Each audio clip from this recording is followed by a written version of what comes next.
Mascot characters used to dominate the gaming industry for a long while. It seemed like everybody wanted to have a mascot, trying to capture the same popularity that was associated with the likes of Mario or Mickey. There were a number of worthwhile attempts. Plenty have been taken in by characters like Crash Bandicoot or Banjo-Kazooie, all of them wonderfully fun takes on the idea, but they hardly managed to compare to Nintendo's giant of an icon. His games were just the best. They practically defined a generation, and everyone after was playing catch-up, but they were just too slow. They didn't have what it took to go the distance. No. That was apparently reserved for one character, Mario's proper rival in nearly every facet imaginable. One who maintains their relevance seemingly through sheer willpower or luck. Why can't it be more like that nice boy Mario? Perhaps that's the case. Or maybe there's just something about Sonic. Follow me, set me free, trust me and we will escape from the city. I'll make it through, follow me. Unlike basically every other game you can think of, Sonic the Hedgehog was designed from the ground up with its namesake in mind. Let's be honest for a second. Take Mario out of Mario, what do you get? That game could easily have been about any other character. Just look at every other platformer mascot from those days. All of them are sort of interchangeable, jumping around a wacky world and whatnot. Mario just did it first. Sonic, though? He was designed as direct competition to the plumber, interestingly targeted the American demographic rather than the Japanese. Sega, looking to challenge Nintendo's outrageous market share, correctly decided that the best way to do it was twofold. 1. Take advantage of new hardware advances to up the game and promote Sega as a meaningful direct competitor. And 2. Create a system seller game similar to what Nintendo had essentially done with Mario, but using the aforementioned hardware. Sega's new console, the Genesis, needed to be an item that balked at Nintendo. Everybody knew they were the top of the food chain in the home system market. Sega were the underdogs, the rebels, freedom fighters even. Alright, editing Archie here. I went to go and find a picture of the freedom fighters from the Archie comics to do a bit, and I ended up finding this horrifying fucking picture. That's the most depressing thing I've seen in my entire life. I never want to see Sonic the Hedgehog in a cemetery like this, ever. It needed to be cool to have a Genesis. Now, to Sega's credit, the Genesis would technically be more powerful than the Super Nintendo. They weren't so different, mind you, but Sega did have an edge in a few ways. Though, of course, we all know it was blast processing. Super Nintendo doesn't. So what's blast processing do? Blast processing was made up, but spoke to the idea that the Genesis was stronger, faster, sleek, and cool. Cool guys don't drive slow junkers, they drive fast hot rods and motorcycles. If you're a cool kid, then you gotta have a Genesis. Real columns free. What Nintendo? Well, that checks the first box, but no, what about the second? Making a mascot is hard. Making one to top Mario is harder. Many would try, and all would fail, so this had to be the one. You only get one shot with this kind of thing, so you can't really mess it up. There was a big movement, campaign, to create Sega's mascot icon. And it was a company-wide effort that everyone could submit their ideas. And there were about 200 drawings or different characters submitted. No awards for guessing what they went with. A design is all well and good, but it didn't mean that much for the game itself. It might look fine, but what is the game actually about? While clearly taking elements from Mario, it and every other mascot platformer stumbled when it came to actually coming up with an idea that wasn't just Mario with a different coat of paint. According to Yuji Naka, resident crazy person and guy who's basically responsible for designing like half the freaking series, as a direct contrast to Mario, they decided that they would make Sonic something that Mario didn't really try for. They made him fast. I liken this to Super Mario Brothers that I had played many times. To play Mario from this point to this point took 30 seconds, but if I can go through the same place in 10 seconds, your skill increases. My desire was to play games much faster and have a better sense of accomplishment. It makes sense, doesn't it? The Genesis is fast, so their mascot probably should be too. It's from these most basic elements that the entire identity of the Sonic series is born. Remember, Sonic was a mascot character, meant to represent the Genesis as a whole, so of course he should embody the exact things the console was trying to be. The Genesis is fast? Well, Sonic is too, courtesy of blast processing. The Genesis is cool? So is Sonic. In fact, he's not just cool, he's way past cool. And what's incredible is that it's kinda true. The entire series was built on that almost primal urge to be cool. cool guys go fast, and Sonic's the fastest thing alive. It's pretty cool. But what's even cooler is the domino effect that this has. Sonic is a cool guy who goes fast, so everything else in the game needs to play into that element. If he's cool and fast, then his opponents need to be gaudy or silly. Day X. No! The kind of foes the player can style on at Sonic speed. His stages can't be the same basic backdrops like his competitors. They need to be brash and stylish. They need to jump out at you. At the same time though, they can't be constrictive or hyperlinear. Sonic's a cool guy who goes where he wants, doesn't matter what dimensions he's in. Therefore, many levels started including multiple paths through the same level, intersecting at different points to let the player find the route they liked, or better yet, to find the one that goes the fastest. Green Hill Zone, the first level of the entire series, is this to a T. It's the epitome of classic Sonic design, and they got it right on their first try. Pretty impressive. Usually the idea of levels would be divided into high, low, and middle routes, which would stick with the series up into the 3D titles, where their non-linearity would be further emphasized, with both intentional and unintentional level skips for even faster times. This includes levels like Final Rush from SA2, where entire swaths of it could be skipped by jumping to far-off grind rails and using momentum to ignore platforms. The levels had to portray speed as well. It's one thing to just go fast in a game. You could do that in Mario too. The difference is making that speed feel fast, making your momentum or velocity carry weight. Sonic speeds through levels like it's going out of style, running loops, bouncing high with springs, charging and releasing a spin dash. All this and more is meant to emphasize that you really are fast when, at least for the Genesis games, you weren't really going that fast. Levels like Speed Highway and Rail Canyon show these aspects at their best, in part because they're 3D, but also because they're really leaning into the speed more than other levels. Perhaps most important though is what Naka essentially referred to as skill expression. Naka recognized that the best thing you can give a player is a feeling of true accomplishment, to have them complete a level how they want, showing off the entire way. It gives purpose to the speed aside from just the novelty of it, and encourages repeat playthroughs, trying different paths and strategies while still demanding mechanical skill from the player. Every game instills this phenomenon within its players, the willingness for them to want to replay levels just for a better score, a better time. Whether they're proving something to their friends on the playground or proving to themselves that they've got what it takes, the player will feel the need to go back and do it again, faster every time. Every other Mascot game lacked these things. Their characters were usually just bad. They didn't mean anything outside their cynical attempt to cash in on a trend. I'll have you know that Sega has the decency to at least make something special when they take advantage of their consumers. That's the real brilliance of Sonic. He isn't just a mascot character. He's representative of the entire console as a whole. He's got attitude the way Genesis has enough attitude to uncensor Mortal Kombat, or release cool games like Phantasy Star, or, I don't know, Michael Jackson's Moonwalker, or Night whatever it's called. What's this? This is special vintage. Oh, Jeffrey, don't be so selfish. Think of the poor, starving augurs. They try to sell this stuff. If there's one thing you can't say about Sega, it's that they're unoriginal. They take risks, like Sonic for instance. And when it came to taking risks with Sonic, they verged on the maniacal. They made a few sequels real fast, because it's Sonic, added more characters, started getting weird after everyone started doing DMT and shit. Sure, Mario might have been a little faster getting to 3D, but when Sonic made that jump, what did they do? They still kept doing different things. Now Sonic's fighting perfect chaos. Gotta open your heart. Now Sonic's on the run from the government. He's a wanted felon. Cool guys are always wanted for something. Now Sonic's fucking dead, killed by his edgy twin. Thanks, Naka. Now Sonic's some kind of weird furry fetish thing. Just great. Good. Got it. Great. Good. Now he's riding a fucking hoverboard. It's the coolest shit ever. It's adventurous. So unexpected, and it's the normal thing for Sonic. How can they get away with it? Well, it's really simple. Tonally, the games aren't about being true to Sonic the game, Sonic the brand. All they care about is Sonic the character. And what is Sonic? He's just a hedgehog who goes fast. Everything else is basically incidental. You want Sonic to be a werewolf thing? Hey, your funeral, I guess. But as long as he goes fast sometimes, it's fine. You want Sonic and his friends to be Arabs for some reason? Sure, as long as he goes fast. You want Sonic to be in Shadow of the Colossus? As long as he's going fast while he does it, then sure. The design philosophy of the entire series is centered around Sonic. You don't see that with anything else. Is Mario designed around the character of Mario?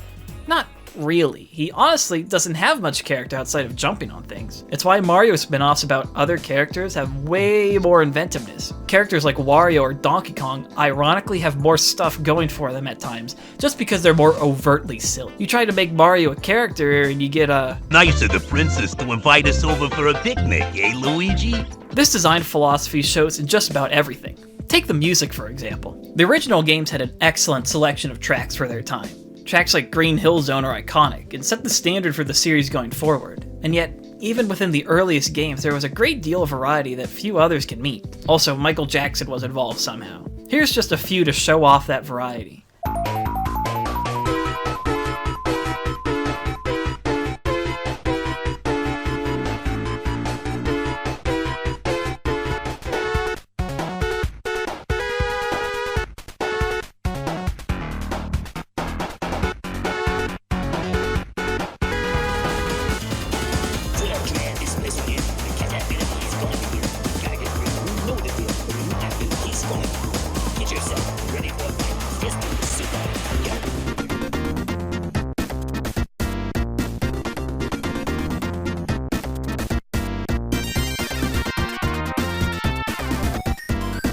Now you would think that these excellent, gamey tracks would be the standard going forward, similar to how Mario would mostly stick to its upbeat style. But you'd be totally wrong. This ain't about the games, it's about Sonic.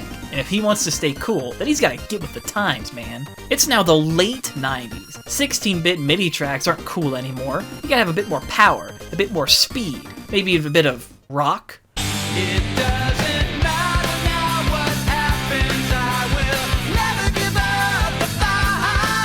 There is no way I will run away from all of my prize. From here, Sonic music splits into two, with the later 2D games maintain the old styles to fit with the more arcadey and classic Sonic designs, while the 3D games go off the fucking deep end.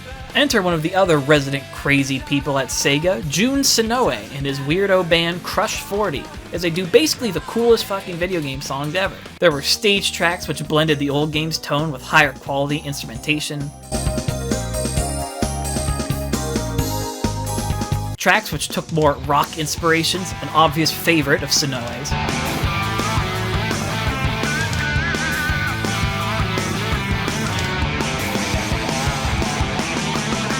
And then there's each character's theme, taking their own individual styles and practically shifting genres.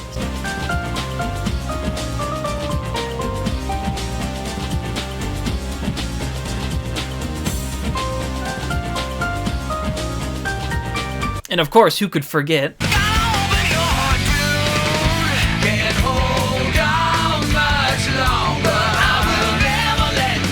themes could be their own entire video, frankly. They're so iconic, they almost transcend their games. You've got rock,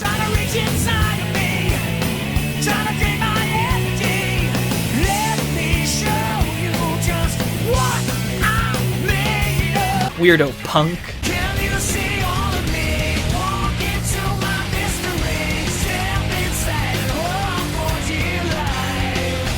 beach tunes,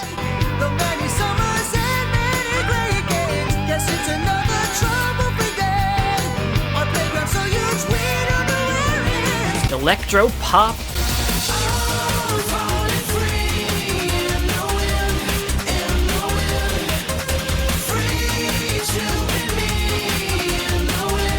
electronic rock,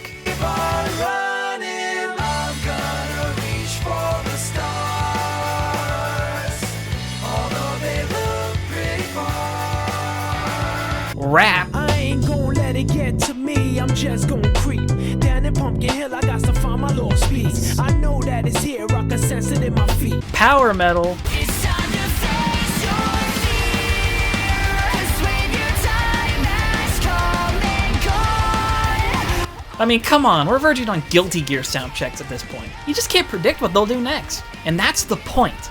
The style of the music in the games in general only need to appeal to the fairly malleable character of Sonic, as well as just generally matching the tone of an area or character.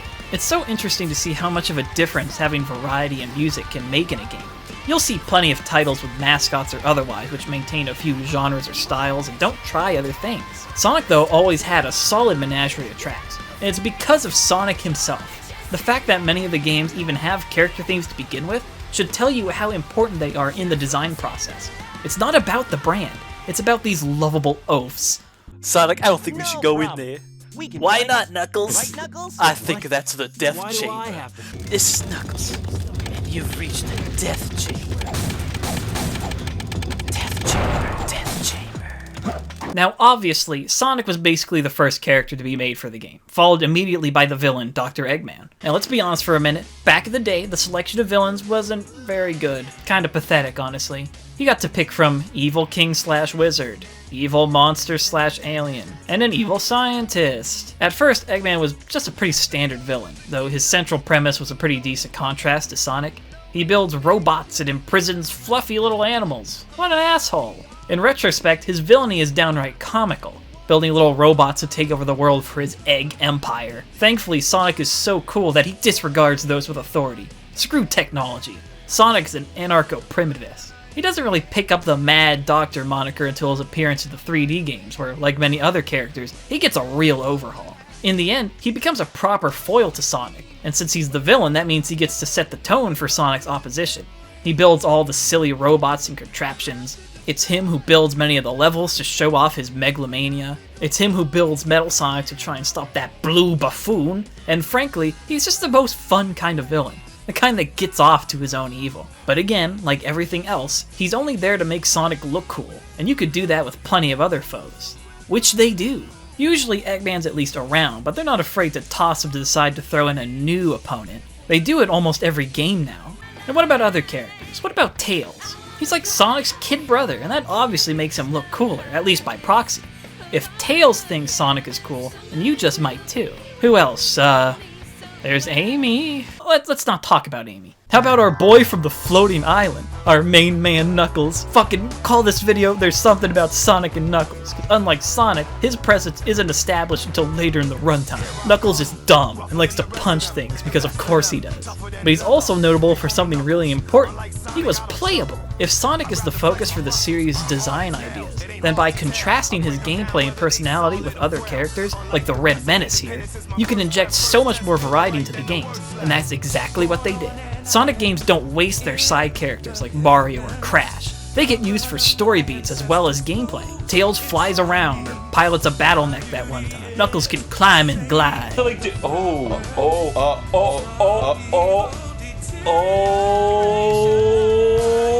Everyone's gameplay still has elements of the basic Sonic template, but they exist to accentuate the moments where you're actually playing as Sonic, juxtaposing them with other challenges to test the player's skill. It's all part of Naka's plan. This is most obvious when you look at Sonic's most famous rival character, a trope the series shares with many other mascots. The evil twin trope is super obvious and dumb, but games usually like to have fun with it at least. Ironically, Wario ends up being a much more compelling character compared to Mario, just because his personality is so dumb and overstated. He was so memorable that he got his own games, and yet he's not nearly as well utilized as someone else. You see, there's just something about...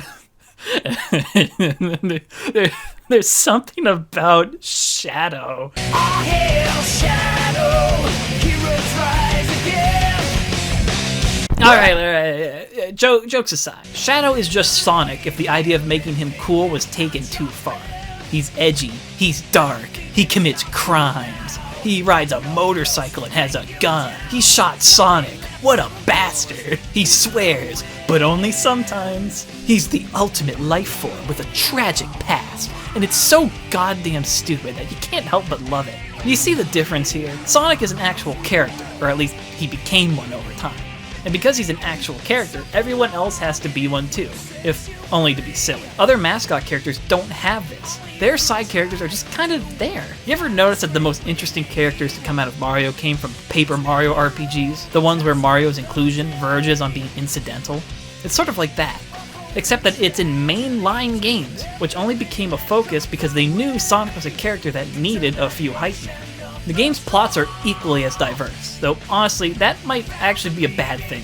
Sonic plots and settings kind of go off the rails at times, especially as Sonic Team would go through various, teams.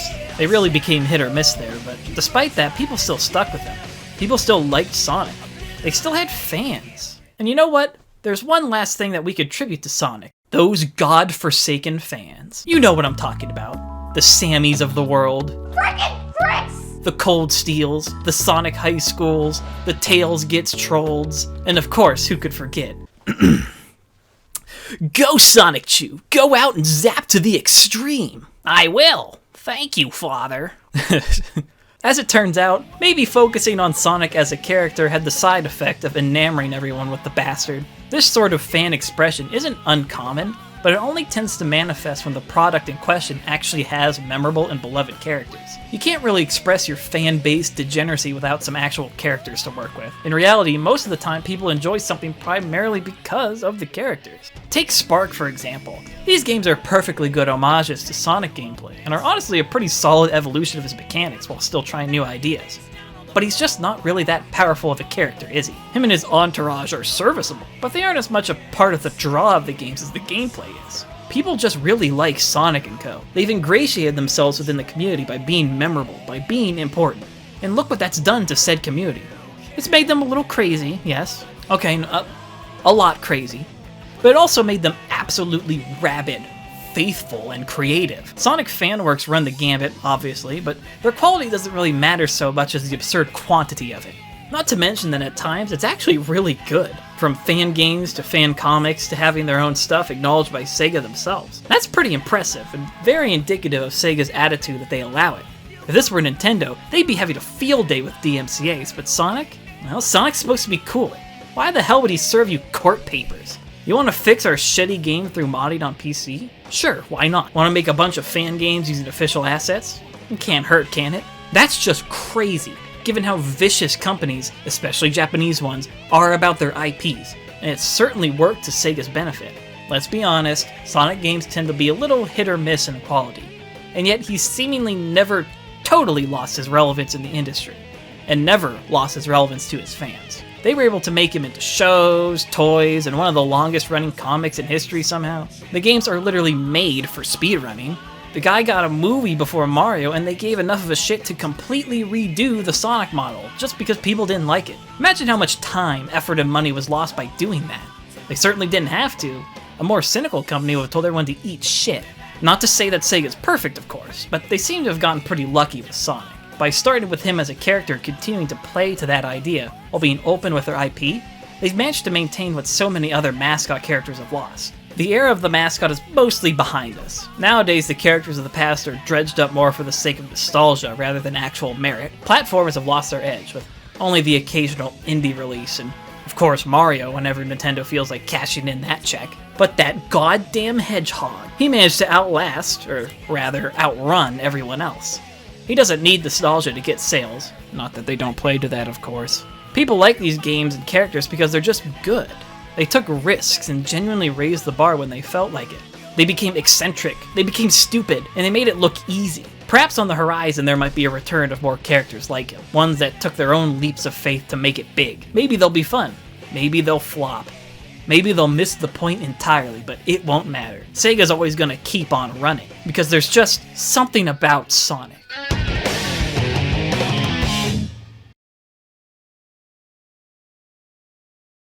What a sorry state we're in.